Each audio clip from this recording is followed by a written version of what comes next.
আমি এবার হুমায়ুন কবিরের প্রসঙ্গে আসি, যে অনেকের মনে কিন্তু, যেহেতু পার্থদা প্রথম বক্তা ছিল, এই সংশয় জাগছে, ওপেন ফোরামে তার উত্তর খোঁজা যাবে, যে হুমায়ুন কবির আর তৃণমূলের মধ্যে আমরা একটা মক ফাইট দেখছি না তো।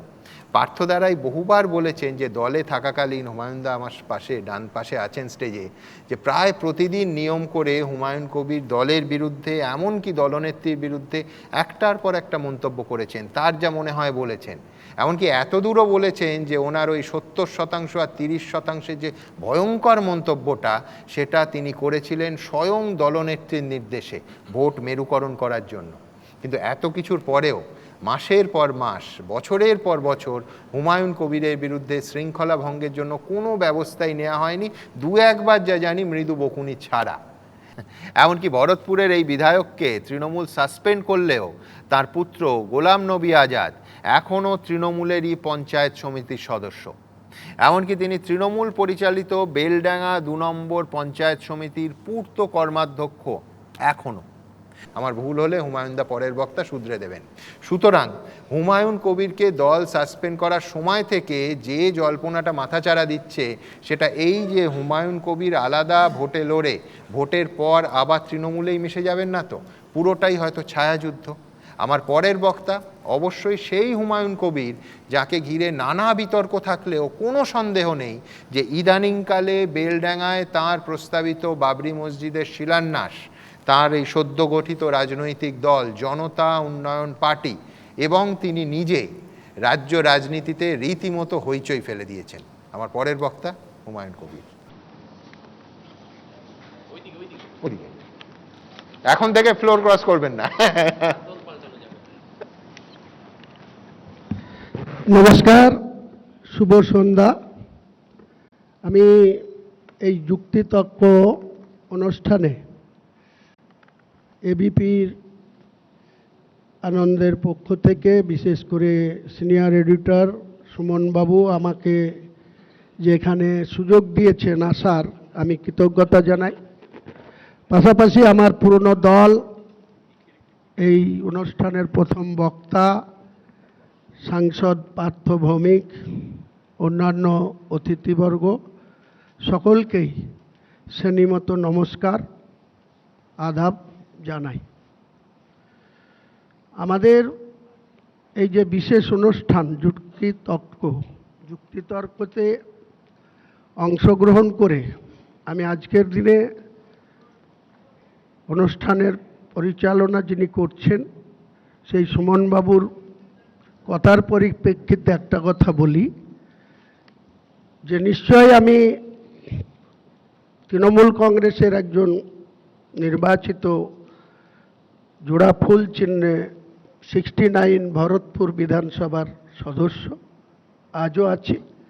দল আমাকে 4 ডিসেম্বর সাসপেন্ড করেছে। আমি হাসি মুখে সেই সাসপেনশন গ্রহণ করেছি, মেনে নিয়েছি। কিন্তু আজকে যে পক্ষ থেকে হুমায়ুন কবিরকে ভারতীয় জনতা পার্টির বি টিম বলা হচ্ছে, ভারতীয় জনতা পার্টির পয়সা নিয়ে হুমায়ুন কবির রাজনীতি করছে, এসব আখ্যা দেওয়া হচ্ছে, আমার পার্থবাবুর উদ্দেশ্যে এবং বাংলার মানুষকে জানাতে ইচ্ছা করছে, যেদিন 1998 সালের 1 জানুয়ারি তৃণমূল কংগ্রেসের দলটা জন্ম নিয়েছিল, তারপরে 98 সালেই প্রয়াত ভারতবর্ষের প্রধানমন্ত্রী শ্রী অটল বিহারী বাজপেয়ীজিকে হুমায়ুন কবির মুর্শিদাবাদে আহ্বান করে এনেছিলেন, না 30 বি হরিশ চ্যাটার্জির, যিনি মালকিন বাংলার মাননীয় মুখ্যমন্ত্রী, তিনি তিনার মায়ের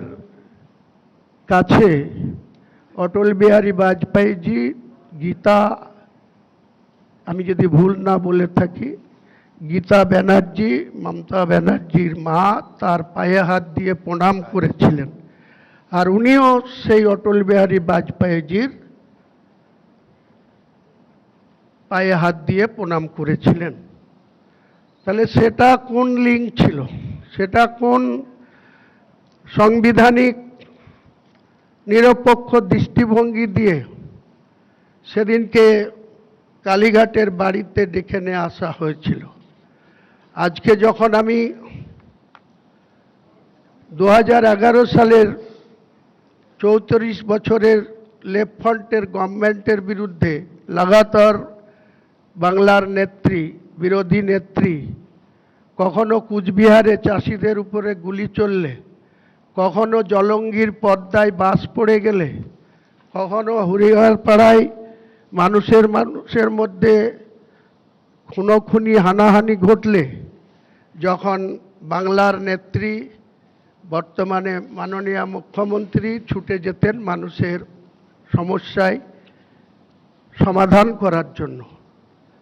2011 সালের 13ই মে সেই ঐতিহাসিক দিন আসলো, যেদিন 34 বছরেরও বেশি সময় ধরে 1977 সালের 21শে জুন যে প্রয়াত কমরেড জ্যোতিবাবু বাংলার মুখ্যমন্ত্রী হয়েছিলেন, আর একজন ব্যারিস্টার প্রয়াত মুখ্যমন্ত্রী সিদ্ধার্থ শঙ্কর রায়ের জামানার অবসান ঘটিয়ে তারপরে দীর্ঘ 34 বছরের পর যখন বাংলার মানুষ আমাদের বাংলার বর্তমান মাননীয় মুখ্যমন্ত্রীকে মূল যে সাংবিধানিক চেয়ার, বাংলার মসনদ, মুখ্যমন্ত্রীর চেয়ারে বসালেন, যেদিন তিনি 20শে মে 2011 শপথ নিয়েছিলেন, আমিও সেই শপথ অনুষ্ঠানে ছিলাম। কংগ্রেসের 65টা সিটে আইএনসির প্রার্থী হিসাবে লড়াই করে 42 জন নির্বাচিত হয়েছিলাম, তার মধ্যে হুমায়ুন কবির ছিল। আর এই 42-এর মধ্যে গোটা মুর্শিদাবাদে 1/3 14 জন আমরা আইএনসি ছিলাম, এবং 7 জন যে 34 বছরের লেফট ফ্রন্টের শাসন, তাদের দলেরও 7 জন প্রতিনিধি, 22-এর মধ্যে 14 আইএনসি, 7 লেফট ফ্রন্ট, আর একটা মাত্র সিট সেদিন সাগরদিঘি প্রয়াত সুব্রত সাহা, আমার শ্রদ্ধেয় দাদার মতো ছিল।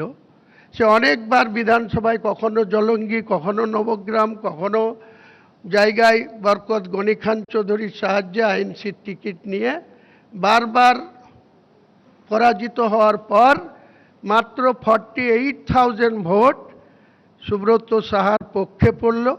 তার এগেইনস্টে 3 জন প্রার্থী, একটা ন্যাশনাল কংগ্রেসের আমিনুল ইসলাম, আর একজন সিপিএমের মুসলিম, আর একজন আজমল সাহেবের পার্টির, তিনিও মুসলিম। 3 জনের ভোট কাটাকাটি, কেউ 41,000, কেউ 39,000, কেউ 32,000, মধ্যেখানে 48,000 ভোট পেয়ে মমতা ব্যানার্জির প্রতীক নিয়ে সুব্রত সাহা নির্বাচিত হলেন। মন্ত্রিসভা গঠন হলো। প্রায়ত সুব্রত সাহা মহাশয়কে একটা প্রতিমন্ত্রী দেওয়া হলো, যেহেতু তিনি একাই নির্বাচিত হয়েছিলেন। বাকি বিরোধী দলের আরও একজন হয়েছিল, 2 জন, তারা কংগ্রেসের জোটে ছিল, আবু হেনা প্রায়ত, আর একজন এখনও প্রাক্তন এমএলএ বহরমপুরের মনোজ চক্রবর্তী। আরও ছিলেন বরকত সাহেবের ভাই ছিলেন, আরও কুচবিহারের ছিলেন, আলিপুরদুয়ারের ছিলেন, আর আজকে যিনি তৃণমূলের অন্যতম মন্ত্রী ডক্টর মানস ভূঁইয়া, তিনিও সেদিন কংগ্রেসের এমএলএ হিসেবে মন্ত্রিত্বে ছিলেন। তো সেই মানস ভূঁইয়াকে কেন সবংয়ে মিথ্যা মামলা দেওয়া হয়েছিল, কেন খুনের মামলা দেওয়া হয়েছিল, কিসের স্বার্থে দেওয়া হয়েছিল? শুধুমাত্র কি নিজেদের রাজনৈতিক স্বার্থ চরিতার্থ করার জন্য? মানস রঞ্জন ভূঁইয়ার মতো একটা লোককে আমরা একসময় সিপিএমের রাজত্বে বর্ধমানের মঙ্গলকোটে আমাদের মানস রঞ্জন ভূঁইয়াকে দেখেছিলাম। তিনি ধানের জমি দিয়ে ছুটছেন, জুতো দুটো বগলে নিয়ে আর ডান কানে ফোন নিয়ে, বুদ্ধবাবু আপনার ক্যাডাররা আমাকে মেরে ফেলছে, আপনি বাঁচান বাঁচান বাঁচান। এরকম ঘটনারও আমরা সাক্ষী ছিলাম। বা হয়েছি। আজকে সুমনবাবুর কথার পরিপ্রেক্ষিতে বলছি, আজকেই 13 জনের সাজা হয়েছে। হরগোবিন্দ দাস আর তার ছেলে চন্দন দাস। তারা যে গ্রামে জাফরাবাদে বসবাস করত, সেখানে মাত্র 18% সনাতন ধর্মাবলম্বী মানুষ অর্থাৎ হিন্দু ধর্মের মানুষ বসবাস করত। বাকি তাহলে 82% মুসলমান সম্প্রদায়ের বাস। আপনাদের দলের খলিলুর রহমান জঙ্গিপুরের এমপি। ঘটনা যখন ঘটে তখন মালদা দক্ষিণের মধ্যে পড়ে শামশেরগঞ্জ বিধানসভা, সেটা না হয় ঈসা খান চৌধুরীর এলাকা, কিন্তু এমএলএ তৃণমূল কংগ্রেসের আমিরুল ইসলাম 16তে নির্বাচিত হয়েছিল।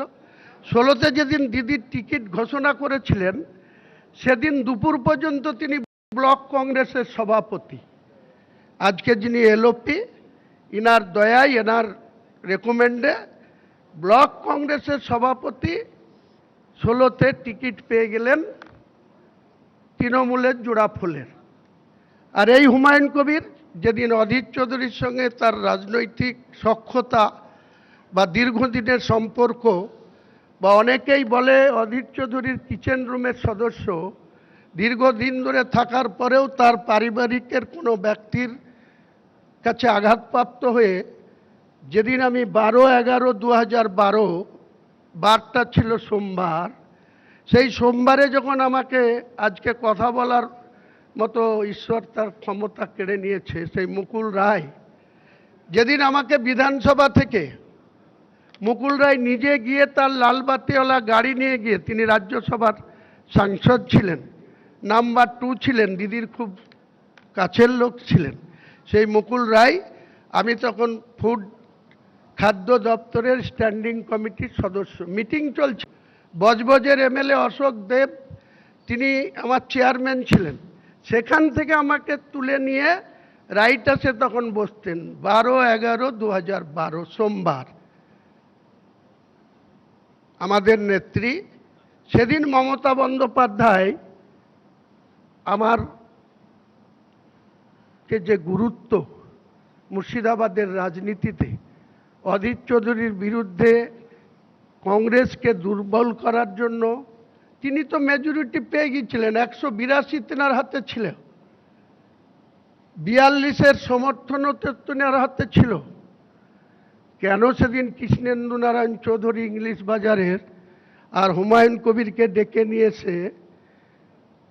আমি কোনো কন্ডিশন দিইনি, আমি শুধু একটা কথাই বলেছিলাম যে অধীরবাবুর সাথে আমার 1982 সাল থেকে সুসম্পর্ক। তিনি সেই সময় সরাসরি কোনো রাজনৈতিক দল করতেন না, আরএসপি দলের নেতা, রাজ্যের প্রাক্তন পূর্তমন্ত্রী ক্ষিতি গোস্বামী এবং দেবব্রত বন্দ্যোপাধ্যায়, এই সমস্ত নেতা, এবং সেই সময় আবাসন মন্ত্রী গৌতম দেব বাবু সিপিএমের, এবং আরও জেলার প্রায়ত তিমির ঘোষ, প্রায়ত মধুবাগ, শেখর সার, দাদা মানব সাহা এবং শেখর শাহ, তুষার দে, এইসব ব্যক্তিদের সঙ্গে অধীরবাবুর খুব সখ্যতা ছিল। 100 জনের টিম লিডার চালাতেন তিনি। কি কার কাজ ছিল? কোনো ব্যবসা ছিল না, কোনো বাণিজ্য ছিল না, কোনো সোশ্যালভাবে রোজগার করার কোনো পরিস্থিতি ছিল না, কিন্তু তিনি এরিয়ার দখল নিয়ে লোকের সাথে চাঁদা তুলে, লোকের সাথে জবরদস্তি করে তিনি চালাতেন তার টিমকে।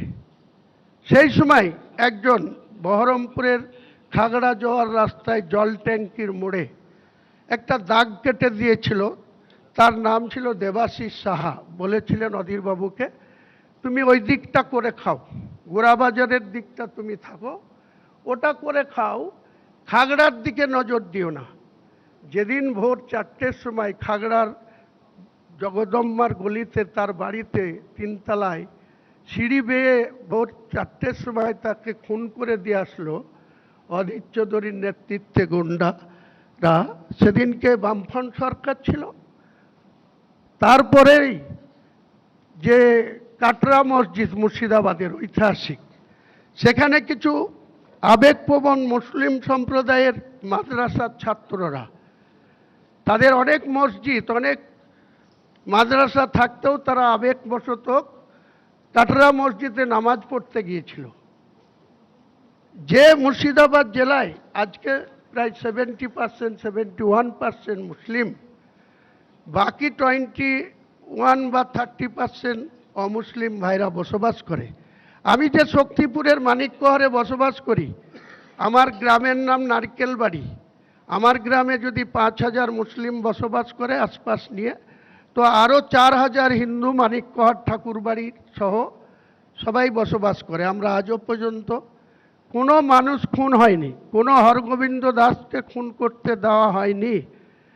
17 এপ্রিল 2024 রামনবমী মিছিলকে কেন্দ্র করে এই মমতা ব্যানার্জির পুলিশ প্রশাসনের উপস্থিতিতে একটা সংঘর্ষ হলো।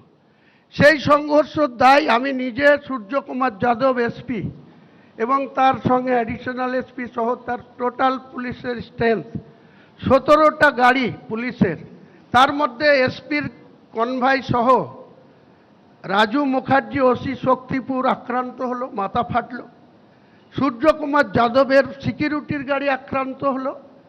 এই হুমায়ুন কবির দাঁড়ি থেকে মমতা ব্যানার্জির পুলিশকে সাপোর্ট দিয়ে 13টা গাড়ি আমার সুরক্ষিত জায়গায় রেখে সারা রাত্রি রাস্তায় দাঁড়িয়ে আমি মোকাবেলা করেছি, কাউকে একটা খুন হতে দিইনি। 3 জন হিন্দু ব্যক্তি আক্রান্ত হলো, তাদের পুলিশ তুলে নিয়ে মেডিকেল কলেজে নিয়ে যেতে পারছে না, কারণ যেতে গিয়ে দুপুকুরিয়া, গৌরীপুর পুরো হিন্দু এলাকা, তারা ভাবছে যে মুসলিমদের এদিকে যেতে দেবো না। আমার গাড়িতে তুলে আমি নিজে উল্টো দিক দিয়ে রামনগর ঘাট দিয়ে নদী গঙ্গার ভাগীরথী পার করে পলাশি দিয়ে বহরমপুর মেডিকেল কলেজে তাদের পাঠিয়ে সুস্থতা করেছিলাম।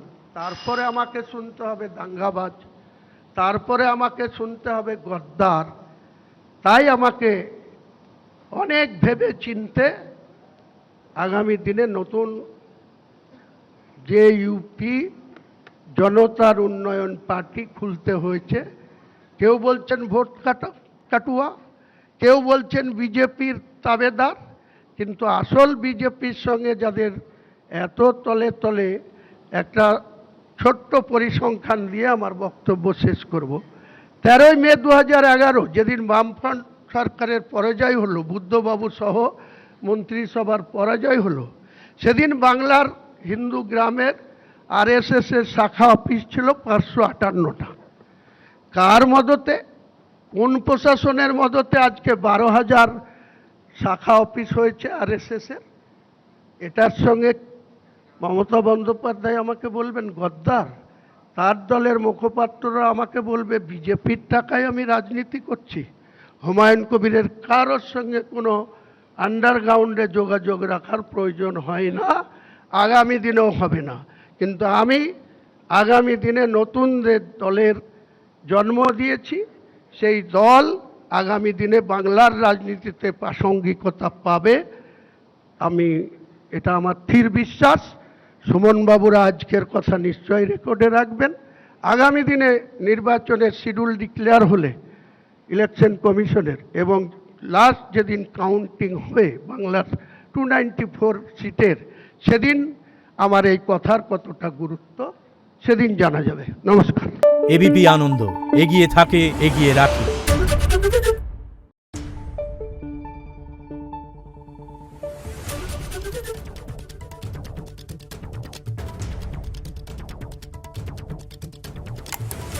Thank you.